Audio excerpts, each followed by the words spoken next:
हाँ जी मित्रों, कैसे हो? देखो, मैंने लोन से रिलेटेड काफ़ी सारे वीडियोस बनाए हैं, लोगों ने उसे पसंद भी किया है।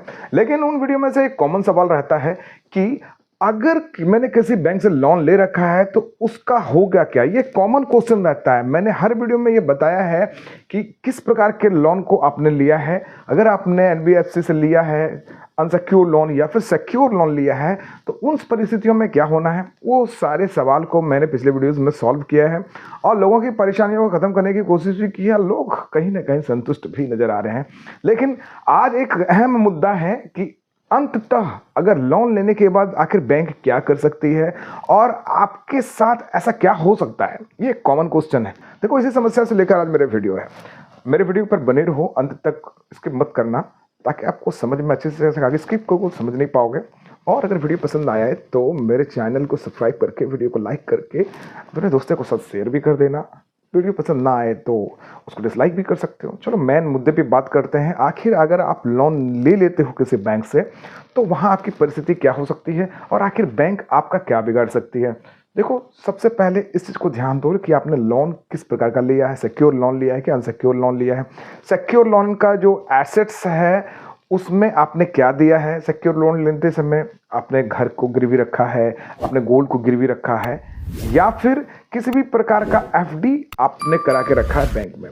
एक तो ये हो गया सिक्योर लोन की बात। अनसिक्योर लोन के बारे में बताया था कि एनबीएफसी बहुत सारी कंपनियां ऐप्स के थ्रू लोन लिया है, कि एनबीएफसी फाइनेंस कंपनी के थ्रू लिया है या क्रेडिट बी प्लेटफॉर्म से लोन लिया है या फिर अदर एप्लीकेशन से लोन लिया है। मैंने पिछले वीडियो में ये भी बताया था क्रेडिट बी जो है लोन एप्लीकेशन नहीं है, वो एक प्लेटफॉर्म है जहाँ की बहुत सारे लोन एप्लीकेशन अपना जमावड़ा करते हैं और वो जो क्रेडिट बी है वो कस्टमर को और बैंक को मिलाने की कोशिश करता है। इसके बारे में बताया था। तो सिंपल सा फंडा यहाँ पे क्रेडिट बिट का है। देखो, यहाँ सिंपल सा फंडा ये है कि बैंक अगर आपको लोन दे रही है तो वो वसूल करने जरूर आएगी। तो अगर वसूल वो करती है और अगर आप देने में सक्षम हो जाती हो तो कहते हैं आपको क्या करना है। फैक्ट मैंने पिछले वीडियोस में बताया है। एनबीएफसी के मामले में क्या होना है कि एनबीएफसी लोन जो है वो आपको डरा के आपके डर का पैसा कमा के खाती है। पिछली वीडियो में जाके देखो, डिस्क्राइब मैनर में मैंने बताया है कि कैसे आप किसी बैंक से अगर एनबीएफसी बैंक से लोन लेते हो तो कैसे आपको डरा के वो पैसा लेती है। क्योंकि एनबीएफसी अगर आपको लोन दे रही है तो सिंपल सा मैटर है, वो उस परिस्थिति वाले इंसान को बिल्कुल भी नहीं देखती है कि उसके पास पैसा है कि पैसा नहीं है, वो कमाने लायक है कि कमाने लायक नहीं है। एनबीएफसी लोन ग्रुप लोन भी प्रोवाइड करती है महिलाओं को, तो महिला कमाने लायक है कि नहीं है, गरीब है कि नहीं है। कंपनी जो उसके एम्प्लॉय को एक दे देती है टारगेट कि भाई आपको इतना ग्रुप लोन जोड़ना है, तो वहाँ ग्रुप लोन प्रोवाइड कराने के लिए होड़ मची रहती है और जिसको मन जिसको दे देती है। वैसे बहुत सारे एप्लीकेशन है जहाँ पे जो स्टूडेंट को दे देते हैं लोन, उसको पता है कि स्टूडेंट पैसा नहीं चुका सकेगा। वैसे ही बहुत सारे जो अनएम्प्लॉयड पर्सन है उसको लोन दे देती है, वो भी उनको पता है कि अनएम्प्लॉयड है, पैसा कैसे चुकाएगा। तो वहाँ क्या होता है, डर और प्रेशर बना के लोग डरा के और धमका के जब प्रेशराइज हो जाते हैं, जब रोज़ तगादा पर तगादा आना शुरू हो जाता है, रोज़ फ़ोन कॉल्स आने लगते हैं। जब आप अकाउंट बनाते हो किसी ऐप में और लोन लेने के लिए अपना आधार कार्ड और पैन कार्ड अपडेट करते हो, उस समय आपके कॉन्टैक्ट लिस्ट को वो अपलोड कर लिया जाता है। तो वहाँ पे क्या होता है कि वो आपके डर का पैसा कमाना शुरू कर देती है। क्या करती है कि आपके रिश्तेदारों को फ़ोन करती है। रिश्तेदारों को फ़ोन करने के बाद आपको इतना ज़्यादा डरा देती है, परेशान कर देती है। आपके कलीग्स को फ़ोन करती है, आप डर से कहीं ना कहीं से पैसा जुगाड़ करके दे देते हो। चाहे स्टूडेंट हो, अनएम्प्लॉयड हो, उसको लगता है कहीं ना कहीं बैंक जो है हमको गिरफ्तार करवा देगी। पुलिस वाले का कॉल आता है, वकील का कॉल आता है। मैंने ये भी बताया था कि ना तो वहाँ पुलिस होता है ना वकील होता है। तो ये तो था पिछले वीडियो का मैटर, आप वहाँ जाके क्लियर और डिटेल वे में देख सकते हो। आज बात करेंगे रियल मायने में, अगर जो बैंक हैं जो अपनी प्रॉपर्टी को वसूल करती है तो वो किस प्रकार से वसूल करती है। देखो, सबसे पहले इस चीज़ को देखो, अगर आप बैंक से लोन ले चुके हो और पैसा देने में असक्षम हो तो वहाँ क्या करती है, 3 महीने तक आपको बैंक वाले ज़्यादा परेशान नहीं करेंगे। वो कहेंगे कि भैया तुम आके मेरा लोन दे दो, आपका लोन डिफ़ॉल्टर हो गया है, वो आप आके यहाँ पे चुका दो। आपको आराम से कहेंगे आओ चुका दो, ताकि आपका जो क्रेडिट स्कोर है वो बना रहे। लेकिन जैसे ही 3 महीना खत्म होगा तो आपके बैंक अकाउंट का जो लोन अमाउंट का अकाउंट है उसको वो एनपीए घोषित कर देगी, यानी non performing assets. Non performing assets में क्या होगा कि आप जो है पैसा दे नहीं रहे हो, तब आपके ऊपर लीगल नोटिस की प्रक्रिया चलेगी और लीगल नोटिस के थ्रू आपको इन्फॉर्म किया जाएगा कि भैया आप दे दो, नहीं तो आपके ऊपर जो है केस मुकदमा कर दिया जाएगा। फिर भी आप नहीं देते हो, आप असक्षम हो देने के लिए, आपने जवाब दिया नहीं दिया, फिर भी वो बैंक के ऊपर से प्रेशर बनाया जाएगा वहाँ पे, और रोज रोज आपके रिश्तेदारों को, आपको, आपके फैमिली मेम्बर्स को या फिर आपके कलीग्स को फ़ोन करना शुरू कर दिया जाएगा। और ये सिलसिला काफ़ी दिनों तक चलता रहता है।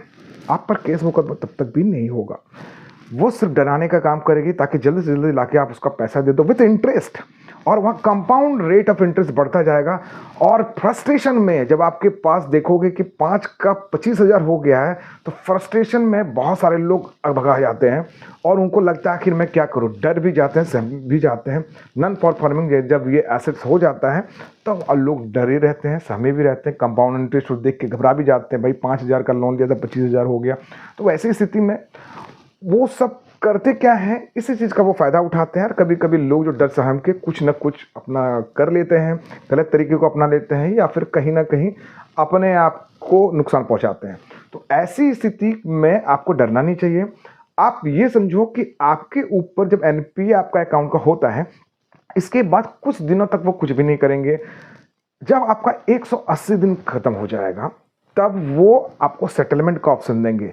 एनपीए से लेकर 180 दिन के बीच में आपको सेटलमेंट का ऑप्शन भी नहीं देंगे, क्योंकि उनको पता है कि अगर हम सेटलमेंट का भी ऑप्शन दे देंगे तो उनको सूद नहीं मिलने वाला है, सूद का वहाँ सिलसिला खत्म हो जाएगा।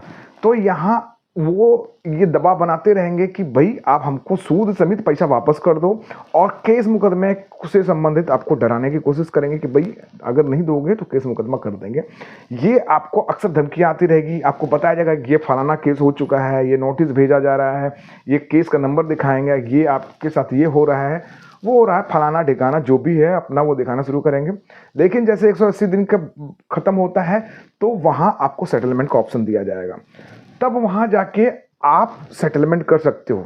अब सेटलमेंट में क्या होता है, देखो सूद की तो बात ही नहीं होती है वहाँ पे, जो आपका जो कंपाउंड इंटरेस्ट लगा, क्योंकि बैंक को भी पता होगा भाई ये पैसा देने वाला वो भी ढीठ है, वो पैसा वैसा देगा नहीं क्लाइंट, तो किसी न किसी तरह से मैंने जो लोन दिया है उसको किसी प्रकार से रिकवरी कर ले, तो सूद का बैटर तो हटता है ही हटता है। अब वो बोलेंगे भाई मेरा जो मूलधन है वो मेरा दे दो, नहीं तो आपके साथ प्रॉब्लम हो सकती है।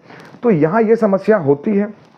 अब क्या है कि वहाँ पे भी आप सेटलमेंट कर सकते हो, बोलोगे कि नहीं मैं मूलधन भी नहीं ले पाऊंगा, तो थोड़ा सा ऑप्शन आपको रिबेट करके देगी कंपनी की, नहीं चलो आप इतना दे दो मैं सेटलमेंट कर दूंगा, लेकिन आपको पूर्ण रूप से सेटलमेंट करने का ऑप्शन नहीं देगी कि नहीं हाफ में कर दो, वैसा नहीं होगा। जब फिर से कुछ दिन बीत जाएगा, जब बैंक को लगने लगेगा कि नहीं सेटलमेंट में भी ये नहीं सक रहा है, तब जाके वो ऑप्शन देगी। याद रखना, जितना केस आपका पुराना होता जाएगा, जितना वो लोन अमाउंट का जो सेटलमेंट मैटर है वो पुराना होता जाएगा, वैसे ही बैंक क्या करेगी, आपको ऑप्शन और देना शुरू करेगी पुराना। उसको पता है कि वो पैसा देने से रहा, तब वहाँ जाके आपको सेटलमेंट के समय में आपके मूलधन में भी रिबेट मिल सकता है। इस चीज़ को ध्यान रखना कि सिविल स्कोर यहाँ आपका गया, अगर आप सेटलमेंट में जाते हो तो सिविल स्कोर के बारे में सोचो ही मत। सिविल स्कोर आपका 100% जाना ही जाना है, उसमें आपका कुछ नहीं हो सकता है। तो सिविल स्कोर के बारे में बिल्कुल मत सोचो, सिविल स्कोर आपका खराब करना ही है, बैंक को करेगी। लेकिन अगर आप पूरा अमाउंट दे देते हो तो वो आपका सिविल स्कोर फिर से ठीक करके दे सकती है। तो इस चीज़ को याद रखना, इससे ज़्यादा वो कुछ नहीं करती है। हाँ, सिक्योर लोन में समस्या कुछ और है। मैंने ये बात सिर्फ एनबीएफसी बैंक के बारे में बताई। सिक्योर लोन की अगर बात करोगे तो सिक्योर लोन में ये सारा मैटर नहीं होता वहाँ, क्योंकि आप मॉर्गेज रखते हो तो आपके वो एसेट को वो कब्जे में ले लेती है और चाहे तो उसको नीलाम कर देती है, या फिर आपके एफडी आपने कर रखा है तो एफडी फंड से आप उस पेमेंट को रिकवर करती है। गोल्ड लोन ले रखा है तो गोल्ड का वैल्यू लगाकर आपके लोन को रिकवर कर लेती है। और उस बीच में अगर किसी व्यक्ति की मृत्यु हो गई तो वो लोग इंश्योरेंस भी करके रखते हैं और इंश्योरेंस के थ्रू अपना लोन को रिकवर कर लेते हैं। तो यहाँ ये सारे मुद्दे होते हैं। तो आपको मेरे ख्याल से ये बेटर समझ में आ गया होगा कि बैंक ज़्यादा से ज़्यादा आपके साथ क्या कर सकती है। चलो आगे मेरे वीडियोस में बने रहो और भी मैं अच्छी अच्छी जानकारी लेते के आता रहूंगा। तो तब तक के लिए जय भारत, जय हिंद।